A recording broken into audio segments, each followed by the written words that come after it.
ఏమయ్యా పెద్దోడా, ఈ బనీన్ కుట్టింది నువ్వేనా? నేనేనండి. దీనికి ఒక చెయ్యి కుట్టే రెండో చెయ్యి ఒక్క చెయ్యి ఉన్న వాళ్ళు వేసుకుంటారని స్పెషల్ గా కట్ చేసి డిజైన్ చేసి తయారు చేశాం. ఇదెవరు కుట్టారు? మా తమ్ముడు. ఏమయ్యా నువ్వేనా? అవును నేనే. దీనికి తలకాయలేదేమయ్యా? ఇది తలకాయ లేని వాళ్ళ కోసం అని స్పెషల్ గా డిజైనింగ్ చేసి నేనే కత్తిరించాను.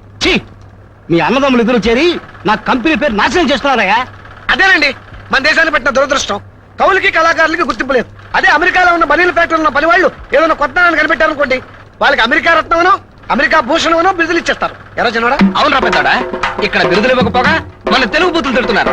మనం ఇంత కష్టపడి కొత్త డిజైన్లు తయారు చేసినప్పటికీ మన గొప్పతనాన్ని, మన ఫలితనాన్ని, మన కృషిని యాజమాని వారు గుర్తించడం లేదు. అంచేత ఇదంతా మనకెంతో అవమానం, అన్యాయం, అక్రమమని మీకు అందరికీ మనవి చేస్తున్నాం. రోజు రోజుకి మరీ సోమరిపోతులు తయారవుతున్నారు. మీరు ఇక్కడే ఉంటే మిగతా వాళ్ళు కూడా చెడిపోతారు. వెళ్ళి ఆ ప్యాకింగ్ డిపార్ట్మెంట్ లో పనిచేయండి. అక్కడనే హాయిగా భోంచేసి పడుకోవచ్చు.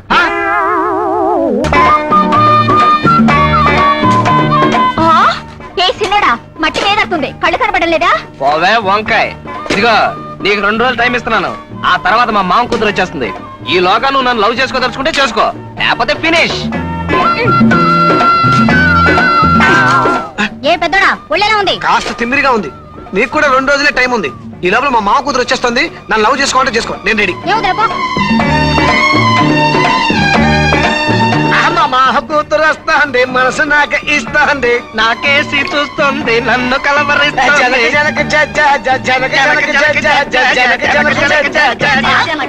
జనక అమ్మమ్మ వస్తుంది, నడ్డి విరగొడుతుంది, ఈపి పగల కొడుతుంది. డబ్బు ఖర్చు చేస్తే, వృధా ఖర్చు చేస్తే తరిమి తరిమి తరిమి తరిమి తరిమి తరిమి కొడుతుంది.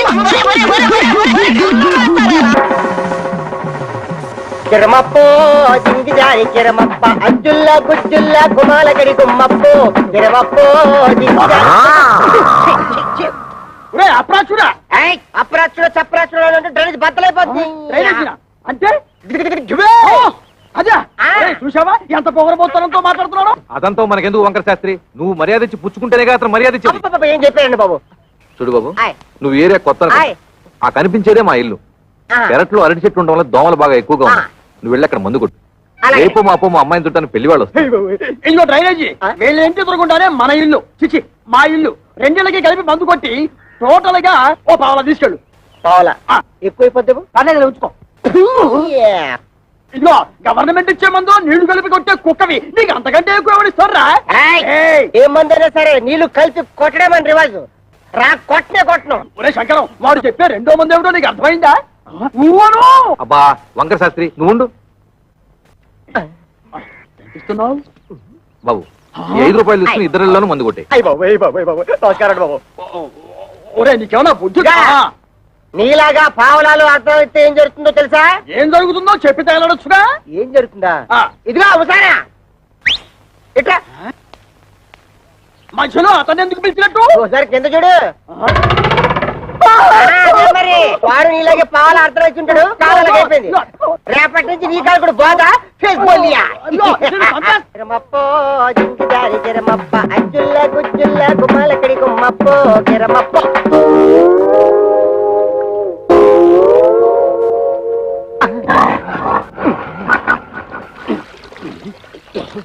పాప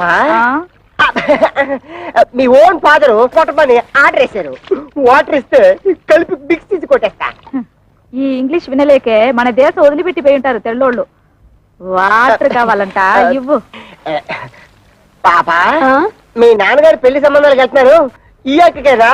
ఈ అక్క కాదు, పెద్దక్కకి. పెద్దక్క అయితే ఈ లెక్క నీకు ఎంతమంది అక్కలు? 3 అక్కలు. 3 అక్కల? ఈవిడెందో అక్క? ఈవిడ మా 2వ అక్క. 2 అక్కల అయితే నెంబర్ 2 అన్నమాట. ఇదిగో అనవసరపు వాగుడు మానేసి మందు కొట్టేసిపో, లేకపోతే ఏమవుతుందో తెలుసా? ఏటన్నారా? ఏటన్నారా?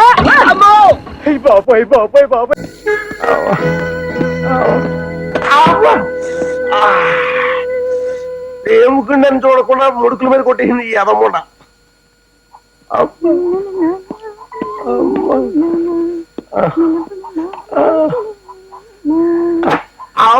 అయ్యో ఏంటండి ఏంటండి దెబ్బలు? రైలు యాక్సిడెంట్ ఏమైనా అయిందా? ఏమిటి? యాక్సిడెంట్ కాదు, నువ్వు వీడియోలో చూస్తున్నావు కదా సినిమాలో, అందులోలాగా ఫైటింగ్ ఫైటింగ్ ఫైటింగా? ఫైటింగే. అసలు ఫైటింగ్ గురించి తెలిస్తే పొజిషన్ చాలా బ్యాడ్గా ఉంటుందేమో. దివాకరం గారు నీకు లోగన్ 4,500 బాకీ ఉన్నాడు, గుర్తుందా? ఎందుకు గుర్తులేదండి? మేదడుకో లెగ్గిరిగింది. ఆ బాకీ గురించి అడిగితేనే తాంతగ్గా సమాధానం చెప్పాడు. నాకు తెక్కరేగిపోయి తుక్కు కింద కొట్టేశాను. హాస్పిటల్లో బ్లడ్ ఎక్కిస్తున్నారు. చాలా బ్యాడ్ పొజిషన్ లో ఉన్నాడు. ఇలాంటి బ్యాడ్ పొజిషన్ శత్రువు కూడా రాకూడదు. అవును, నువ్వు దివాకరాన్ని కొడితే దెబ్బలు నీకెందుకు తగిలి? సినిమాలో ఫైటింగ్ అయినప్పుడు దెబ్బలు వెనక్కి తగులుతాయి. కాశీలో కూర్చున్న చిరంజీవి కూడా తగులుతాయి. ఆ ఫైటింగ్ లో మనం కూడా గోళ్ళు మేళ్ళు తోకడం వల్ల మనకు కూడా 2 పుంజీలు తగిలాయి. రమేంద్ర గారు ఆడది బాగోలేదన్నారంటగా, కర్తవ్యం తీసుకొచ్చాను. ఓకే, తర్వాత కలుస్తాం. అక్క శుభ్రంగానే ఉన్నాడక్క. ఏమయ్యా దివాకరం, నీకేం దెబ్బలు తగలేదా అని ఎవడన్నాడు? మాయన నీతో ఫైటింగ్ చేసి నిన్ను తుక్కు కింద కొట్టేశాట. అసలు ఏం జరిగిందో చెప్పవయ్యా. దివాకరం గుర్తుందా లేదా నీకు? అసలు ఏం జరిగిందో చెప్పవయ్యా. అదేనండి, మీ ఆయన భాగ్యంతో కలిసి దివాకరం చెమట లెక్క తీసేస్తాను నేను. ముందు ఏం జరిగిందో చెప్పు. వద్దండి, నా నోట్లో నిజాలు దాగటం లేదు. నన్ను ఇబ్బంది పెట్టకుండా వదిలేయండి ప్లీజ్. చెప్తేగాని కదల్ని. ఏం జరిగిందో చెప్పు ముందు. దివాకరం, మీరు బాగా ఓల్డ్ అయిపోయారంటండి. అందుకని మిమ్మల్ని రూమ్ లో పెట్టి లాక్ చేసి గ్యాస్ స్టవ్ ఓపెన్ చేసి చంపేస్తా అన్నాడు. మీకు థమ్స్అప్ అంటే ఇష్టం అంట కదా, అందులో 4 మంది కలిపి చంపేస్తా అన్నాడు. ఆ తర్వాత భాగ్యంతో ముచ్చటగా 3వ కాపురం పెట్టడానికి రాత్రి బాబులో ఇంటర్వెల్ ఇవ్వకుండా తెగ ట్రై చేస్తున్నాడండి. ఈ విషయం భాగ్యానికి తెలిసి ఫ్రీడన్ కూడా చూడకుండా పచ్చడి కింద కొట్టేసిందండి. జరిగింది అది.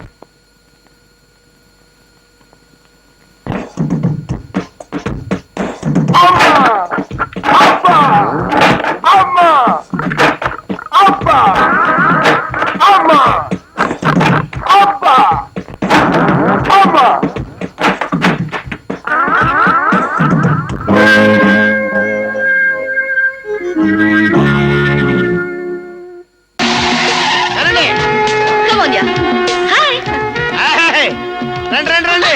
అబ్బాయి గారు పెళ్లి కదండి, అందుకండి సందనంతా. పెద్దయ్య గారు పెద్దమ్మ గారు ఊళ్ళో శుభలాగులు ఉండడానికి వెళ్ళారండి. ఏంటే మనుషులకే కాదండి, కోళ్ళకి తోళ్ళ కూడా ఇచ్చేస్తున్నారండి. 10,000 ఇచ్చారండి. అమ్మాయి గారు చెప్ప పెట్టుకుంటూ వచ్చారంటండి. అబ్బాయి గారి మీద మనసు లాగేసిందా? మనసు లాగేయడమే కాదు, చొక్కా కూడా వేసేసి. అమ్మాయి గారు రండి రండి రండి అమ్మాయి గారు. ఇంతకీ మీ యువరాజా వారు ఎక్కడ? మా యువరాజా వారు ఇంజన్ గుర్రం ఎక్కి బట్టలాటకి బజార్ అడవికి వెళ్ళారు. రాణి గారి కంటే రాజావారే ఎక్కువ చదివినట్టున్నారే. అవునే, చాలా కోర్సులు చదివినట్లున్నారు. Doctor, lawyer, engineer. అబ్బో. తాతయ్య, మీ అబ్బాయి గారు ఏం చదివారు? వాళ్ళ దాకా చదివారండి. అమ్మాయి గారు చెప్పకూడదు కానండి, ఆయనకంటే నేను 2 అక్షరాలు ఎక్కువ చదివానండి. ఊళ్ళు కూడా వచ్చండి. నిజం చెప్పు. నిజమండి బాబు, సంతకం చేయడం రాదండి. ఒట్టు వెళ్ళిపోతారండి. మరి ఆ ఫోటోలన్నీ? ఆ ఫోటోలా మా అబ్బాయి గారు ఎన్టీఆర్ ఖైతానండి. ఖైతానా? ఖైతానంటే? ఖైతానంటే ఖైతాన్ ఫ్యాన్ అండి బాబు. అమ్మాయి గారు